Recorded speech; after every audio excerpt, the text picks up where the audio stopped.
अब रंग जमेगा या फिर रंग में भंग डलेगा। बातचीत करने के लिए स्वयं चौधरी इंद्रसेन जी हमारे साथ में मौजूद हैं। चौधरी साहब, बहुत बहुत स्वागत करता हूं आपका हिंदुस्तान 24 पर।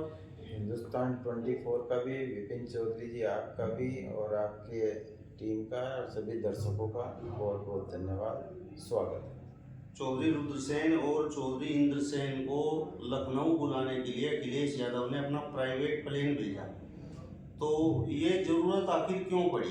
क्यों आपको वहां पर बुलाया गया? क्या कारण रहा? मुझे महसूस हुआ कि उनके अंदर जब वो तीतरो आए थे तो जो आत्मीय था, वहाँ पे जाकर मुलाकात हुई, बात हुई, तो परम पूज्य पिताश्री स्वर्गीय चौधरी यशपाल सिंह जी के प्रति जो उनका अगाध सम्मान है, राजनीति में कुछ बातें इस तरीके की हो जाए तो कल मुलाकात में उन्होंने इतना महत्व दिया, ये हमें नहीं, ये परम पूज्य पिताश्री स्वर्गीय चौधरी यशपाल सिंह जी के जो कर्म फल, उनके जो साथी कार्यकर्ताओं, वो हमारे आशीर्वाद स्वरूप हमें मिले, ये सब उनका कर्म फल है। तो उनको सम्मान देने का काम किया उन्होंने। ये सम्मान भी मैं उनको समर्पित करता हूँ, अपने साथियों को, समर्थकों को।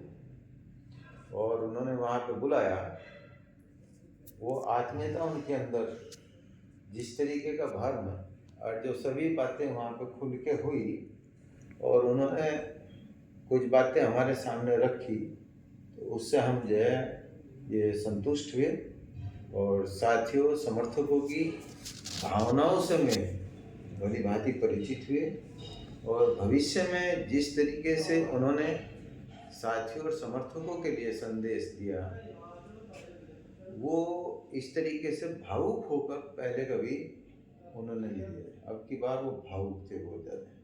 आप कई मीटिंगों में मैं शामिल रहा, तो आप बड़े बेबाक और निडर होकर बोल रहे थे और कहीं ना कहीं अपनी नाराजगी भी अखिलेश यादव के फैसले पर हमने आपकी देखी। तो क्या वो नाराजगी अखिलेश यादव ने भांप ली? मतलब आपकी नाराजगी दूर करने के लिए आपको लखनऊ बुलाया गया? देखो, मैंने बताया अभी कि उनके अंदर जो आत्मीयता है, उन्होंने वहाँ पे एक परिवार के सदस्य के तरीके से व्यवहार किया और वो सब बातें जो भी थी जिनके कारण पैदा हुई, देखो ये साथियों में और जो समर्थकों की भावनाओं से वो अवगत हुए, उसको दृष्टिगत रखते हुए ये सब उन्होंने कदम उठाया। तो उनसे मिलने के बाद अब आपने क्या फैसला लिया है? हमने फैसला लिया है, ये हमने नहीं फैसला लिया, ये जो साथियों और समर्थकों ने फैसला वो सौंपा था, ये उन्हीं का फैसला है कि जो भी सम्मान की उसकी बात है, तो समाजवादी पार्टी में ही रहेंगे हैं और माननीय अखिलेश यादव जी के हाथों को मजबूत करने का काम करेंगे। और यहाँ कैराना लोकसभा से जो प्रत्याशी हैं इकरा हसन, वो नई कैंडिडेट है, नया चेहरा है, बच्ची है वो, और मुझे उम्मीद है कि वो यहाँ की जनता के लिए पिछली बातों से सबक लेते हुए नए चेहरे के रूप में, और धीरे धीरे उसको अनुभव भी बढ़ेगा, इन सबसे अच्छी रहेगी। तो अभी इकरा हसन का रंग जमेगा?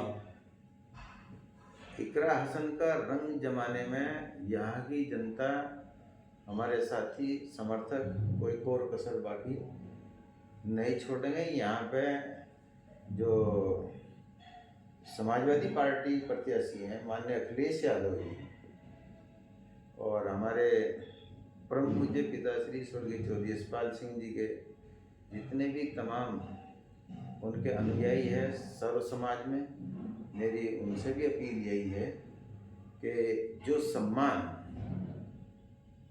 आज तक किसी को नहीं दिया गया इस तरीके से, तो उस सम्मान की लाज रखना और उनका विश्वास और भरोसा हमारे ऊपर है, तो वो ये देख लें कि आपकी शक्ति का सही इस्तेमाल सही नेतृत्व में है या नहीं है। जो बिखरे हुए भी हैं इधर उधर, मैं उनसे भी अपील करूँगा कि आज आपके सम्मान को बढ़ाने का, जिले के अंदर अपनी उपस्थिति दिखाने का बहुत बेहतरीन मौका है। बुरे वक्त में ही इस चीज़ का एहसास कराया जाता है। चौधरी साहब, आप जनाधार वाले नेता हैं और सर्व समाज का वोट आपके साथ जुड़ा हुआ है। जिस तरीके से 2018 के उपचुनाव में आपने तबस्सुम हसन को चुनाव लड़ाया और हिंदू बूथों पर उनके वोट निकले, तो ये जो बड़ा महत्वपूर्ण चुनाव है 2024 का, तो क्या एक बार फिर से इकरा हसन के लिए वही मेहनत होगी और उसी तरीके से हिंदू बूथों पर इकरा हसन के लिए वोट निकलेंगे? हमारी कोशिश ये होगी कि उससे भी ज़्यादा मेहनत हो।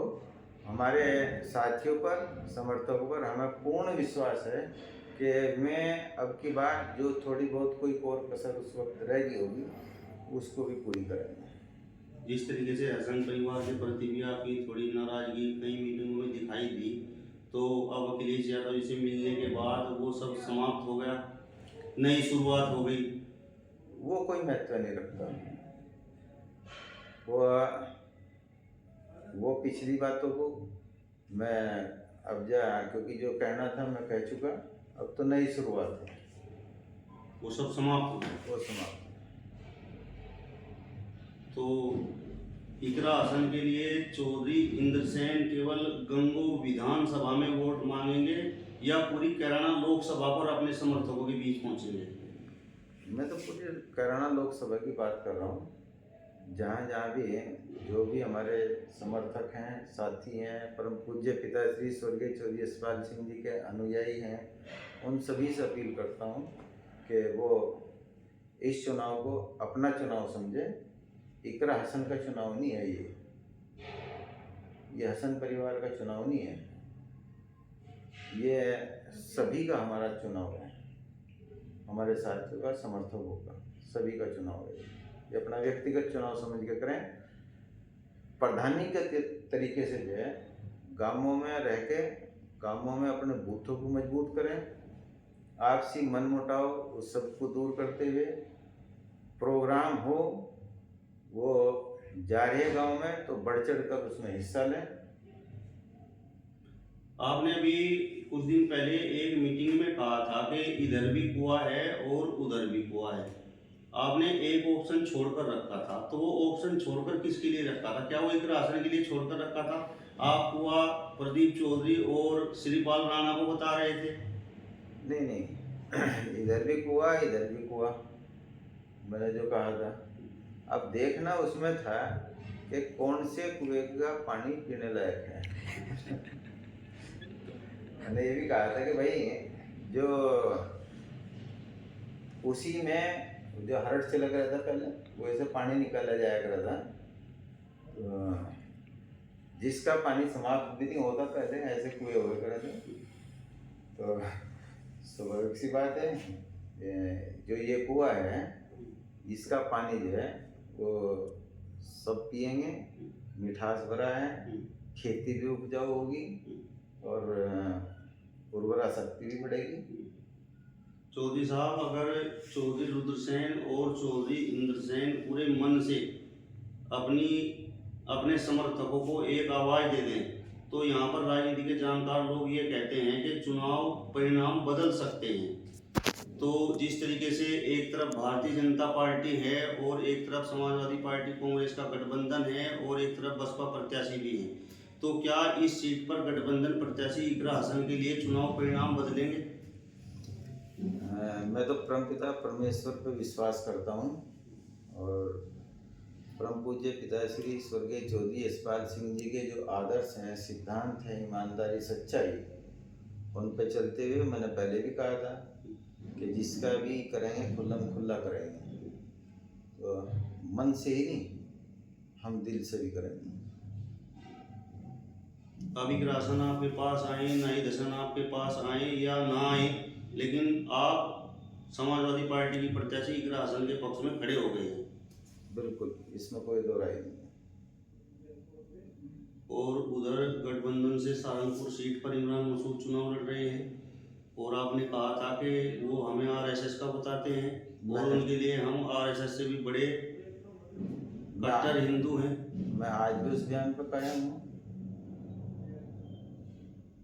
और ये भी कहता हूँ, पाप से डरो, पापी से नहीं।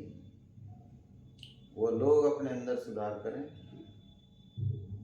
विभाजनकारी और इस तरीके की जो बातें करते हैं मंचों पर बैठ के, मौक़ों पर बैठ के, उससे बाज आए।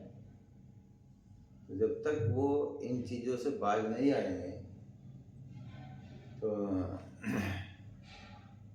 वो तब तक जो है, ये जो बयान है वो मेरा बयान जो कतू रहेगा। कैराना लोकसभा पर तो आपने पत्ते खोल दिए, तो सहारनपुर लोकसभा पर क्या स्थिति है? आज कैराना लोकसभा के ऊपर ही बातचीत हो रही है और जहाँ तक सहारनपुर लोकसभा चुनाव की बात है, वहाँ की जनता, सहारनपुर लोकसभा की जनता बहुत समझदार है, बहुत सभ्य है, दिव्य है और जो परम पूज्य पिताजी स्वर्गीय चौधरी यशपाल सिंह जी के सर्व समाज में समर्थक हैं, अनुयायी हैं। उनके बारे में वे स्पष्ट रूप से जानते हैं कि क्या उन लोगों ने, किस तरीके के उन लोगों के विचार हैं, तो उन्हें मुझे समझाने की जरूरत नहीं है। वो लोग तो आपके निर्णय के, आपके आदेश के इंतजार में बैठे हुए हैं। बस आज ये कैराना लोकसभा का निर्णय है, इसके बाद अगला वहीं का निर्णय है। वहाँ पर अभी स्पष्ट नहीं है सहारनपुर लोकसभा पर। नहीं, मैंने बताया था ना कि कैराना के बाद सहारनपुर लोकसभा है। अच्छा चौधरी साहब, आपने चुनाव की घोषणा होने के बाद और इकरा आसन के पक्ष में निर्णय लेने तक मतलब काफ़ी लंबा समय लिया, तो विपिन जी, इसमें बहुत सोच समझना पड़ता है, बहुत विचार करना पड़ता है। सभी उस पंचायत में सभी साथियों ने अपनी अपनी राय दी थी, खुल के दी थी। हमने कहा था बांगी बावली जो भी हैं, मैंने भी अपना विधानसभा प्रभारी पद समर्थकों सहित सौंप दिया था भाई दर्शन को और उनको, क्योंकि राष्ट्रीय महासचिव हैं। कल राष्ट्रीय महासचिव जी के सामने वो पेश भी कर दिया था, तो वो उन्होंने अस्वीकार कर दिया। तो इन्होंने समर्थकों की तरफ से भाई रुद्रसेन ने उनके सामने इस्तीफा वो पेश किया था, लेकिन वो माननीय राष्ट्रीय अध्यक्ष अखिलेश यादव जी ने अस्वीकार कर दिया था। चलिए, तो समाजवादी पार्टी के गंगो विधानसभा प्रभारी चौधरी इंद्रसेन जी को आपने सुना। फिलहाल इस वीडियो में बस इतना ही। अगली वीडियो में फिर आपसे मुलाकात होगी। तब तक बने रहिए हिंदुस्तान 24 के साथ। नमस्कार।